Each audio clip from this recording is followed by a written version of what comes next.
देखो, हम चैत्र और वैशाख के महीने पढ़ चुके हैं कि चैत्र और वैशाख में कौन कौन से त्योहार आते हैं, उनको हम पढ़ चुके हैं। अगली क्लास में आएंगे जेठ महीने के त्योहार, और जेठ पे तो आता है आषाढ़। चैत्र वैशाख जेठ आषाढ़ श्रावण भादौ। ठीक है, तो चैत्र वैशाख के पढ़ चुके हैं और जेठ और आषाढ़ के इस क्लास में पढ़ेंगे। तो जेठ माह में देखो अमावस्या, तो जेठ माह में अमावस्या के दिन क्या मनाया जाता है? बड़ मावस। तो बड़ मावस कब आती है? अमावस्या को। कौन से महीने में? जेठ के महीने में। तो जेठ अमावस्या को हम बड़ मावस कहते हैं। उसी दिन बट सावित्री की पूजा की जाती है। तो बट सावित्री की पूजा कब की जाती है? तो बड़ मावस के दिन। और सर बड़ मावस कब आती है? अमावस्या के दिन। और सर अमावस्या कौन सी? जेठ माह की अमावस्या। समझ रही हो कौन नहीं समझ रहे हो मेरी बात? ठीक है।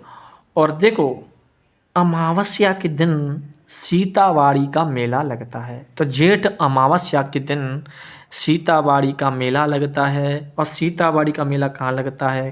केलवाड़ा बारा में। कहाँ लगता है? केलवाड़ा बारा में। ठीक है। उसे हम आदिवासियों का अर्ध कुंभ कहते हैं। आदिवासियों का अर्ध कुंभ किसे कहते हैं?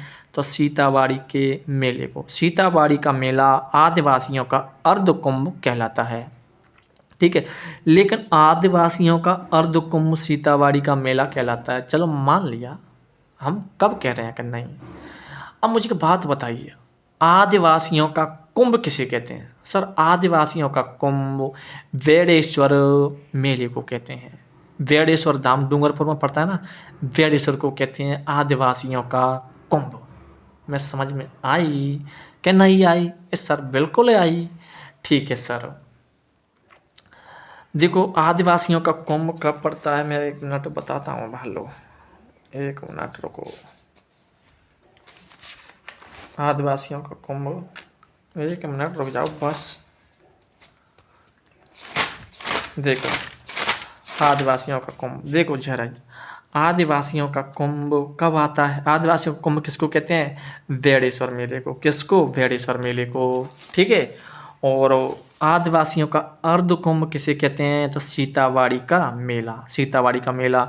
लेकिन आदिवासियों का दूसरा कुंभ किसे कहते हैं? तो सर हमने बताया कि नहीं बताया? आदिवासियों का दूसरा कुंभ हमने कौन सा बताया था? हमने बताया था, देखो देखो, हमने बताया था एक, पता नहीं है हाँ कौन सा बताया था जरा। आदिवासियों का दूसरा कुंभ किसे कहते हैं? तो घोटिया अम्बा का मेला। देखो, आदिवासियों का कुंभ वेड़ेश्वर धाम या वेड़ेश्वर मेला। आदिवासियों का अर्ध कुंभ तो हम बता चुके हैं तुमको, कौन सा? आदिवासियों का दूसरा कुंभ। देखो जरा, आदिवासियों का अर्ध कुंभ किसे कहते हैं? तो सीतावाड़ी का मेला। और आदिवासियों का दूसरा कुंभ किसे कहते हैं? घोटिया अम्बा का मेला। ठीक है। देखो, तो आदिवासियों का अर्ध कुंभ सीतावाड़ी मेला। ठीक है। और इसे शहरिया जनजाति का कुंभ कहते हैं।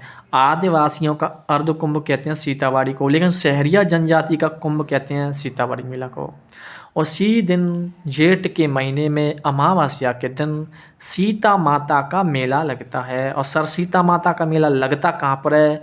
तो छोटी सादड़ी प्रतापगढ़। छोटी सादड़ी कहाँ पड़ता है? प्रतापगढ़ में। तो सीता माता का मेला छोटी सादड़ी प्रतापगढ़ में लगता है। देखो, ऐसा बताया जाता है कि जो बड़ मावस होती है ना, बड़ मावस, उस दिन ऐसा बताया जाता है कि बड़ मावस के दिन जो स्त्री होती हैं वो अखंड सौभाग्य की प्राप्ति हेतु क्या करती हैं? मतलब व्रत रखती हैं, व्रत।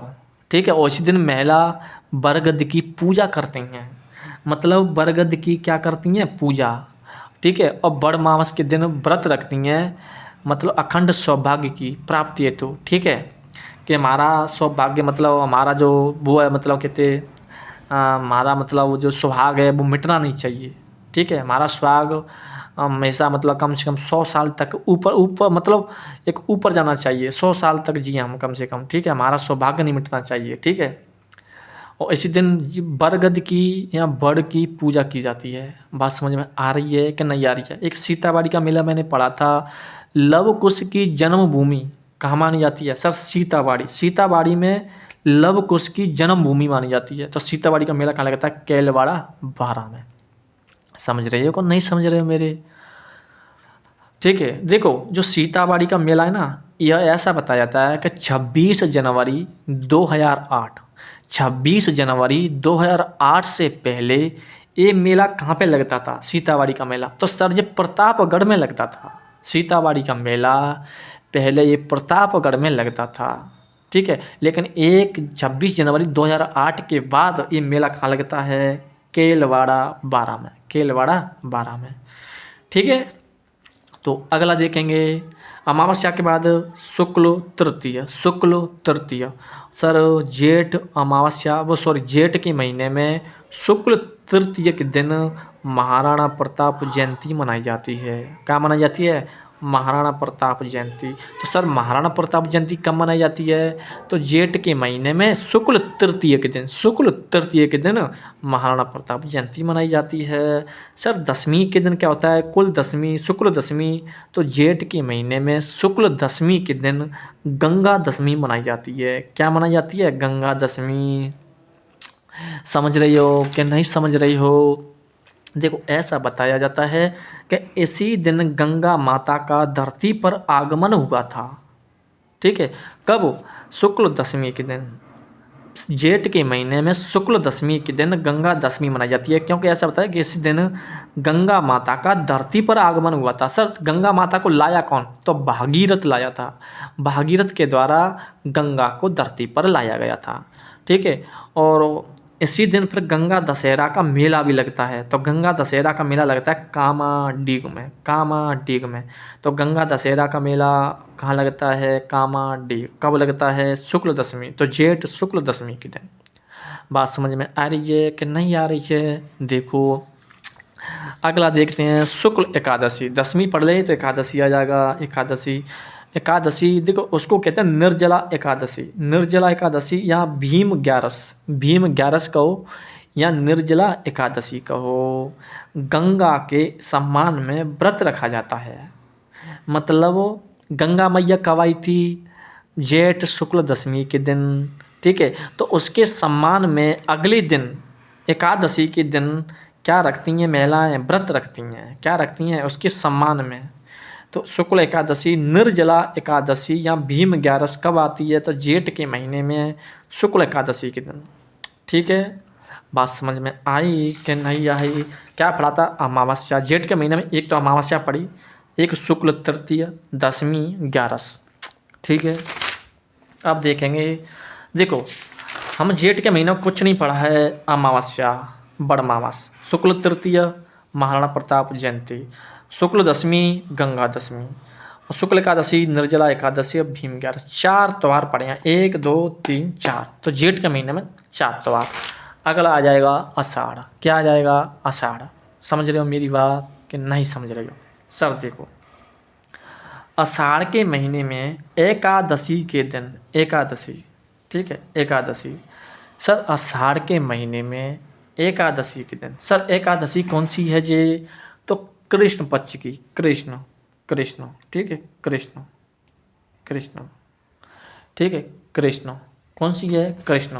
मतलब आषाढ़ की कृष्ण एकादशी के दिन कौन सी उस एकादशी को किस नाम से जाना जाता है? तो योगिनी एकादशी के नाम से। योगिनी एकादशी, योगिनी एकादशी, ठीक है। तो योगिनी एकादशी कब आती है? तो आषाढ़ के महीने में कृष्ण एकादशी के दिन योगिनी एकादशी। शुक्ल पक्ष में, आषाढ़ के महीने में शुक्ल पक्ष में एकम से लेकर के नवमी तक, एकम से लेकर के नवमी तक गुप्त नवरात्रा मनाए जाते हैं। आषाढ़ के महीने में शुक्ल पक्ष में एकम से लेकर के नवमी तक क्या करते हैं? कौन सा क्या मनाए जाते हैं? नवरात्रा, गुप्त नवरात्रा। और शुक्ल नवमी के दिन, शुक्ल नवमी के दिन, शुक्ल नवमी को किस नाम से जाना जाता है? बड़हल्या नवमी के नाम से, बड़हल्या नवमी के नाम से, ठीक है। तो बड़हल्या नवमी कब आती है? तो आषाढ़ के महीने में शुक्ल नवमी के दिन, शुक्ल नवमी के दिन बड़हल्या नवमी। विवाह का अंतिम सावा, विवाह का अंतिम सावा ऐसा बताता है कि बिना पंडित के विवाह करना भी शुभ माना जाता है। ठीक है।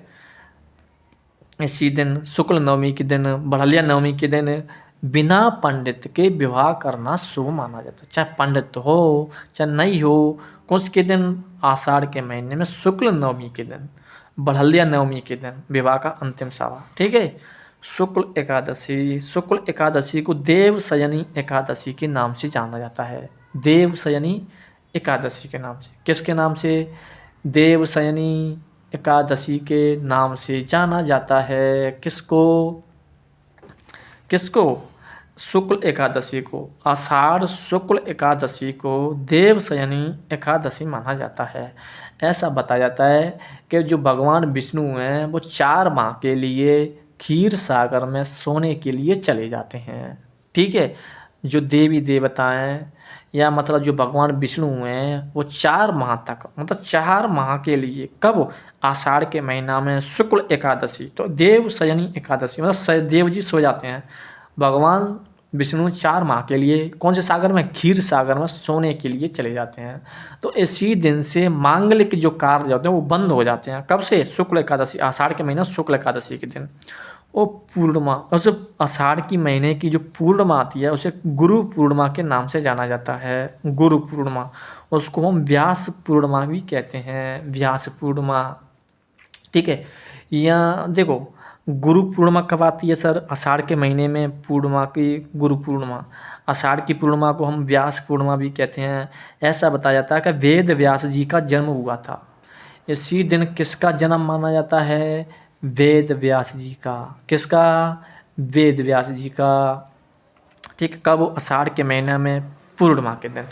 तो देखो कुछ नहीं पड़ा, जेठ के महीने में 4 पढ़े थे और आषाढ़ के महीने में हमने 1 2 3 4 5 पढ़े थे। क्या क्या? एकादशी, योगिनी एकादशी, शुक्ल नवमी से एकम से नवमी तक गुप्त नवरात्रा, शुक्ल नवमी के दिन बढ़लिया नवमी, शुक्ल एकादशी के दिन देवशयनी एकादशी और पूर्णिमा दिन गुरु पूर्णिमा, व्यास पूर्णिमा, विजय दशमी। ठीक है। तो देखो हमने क्या पढ़ा था? जेठ और आषाढ़ के महीने में जो त्यौहार आते हैं उनके बारे में पढ़ा था। जेठ के महीने में मात्र 4 त्यौहार पड़े थे, आषाढ़ के महीने में मात्र 5 त्यौहार पड़े थे। कुल लगा के 2 महीनों में 9 त्यौहार पड़े थे। ठीक है। तो ज़्यादा बड़ा टॉपिक नहीं है, हम 2-2 महीनों की अलग अलग वीडियो डालेंगे। ठीक है। तो कोई दिक्कत हो तो बताना। ठीक है। तो थैंक यू, बाय।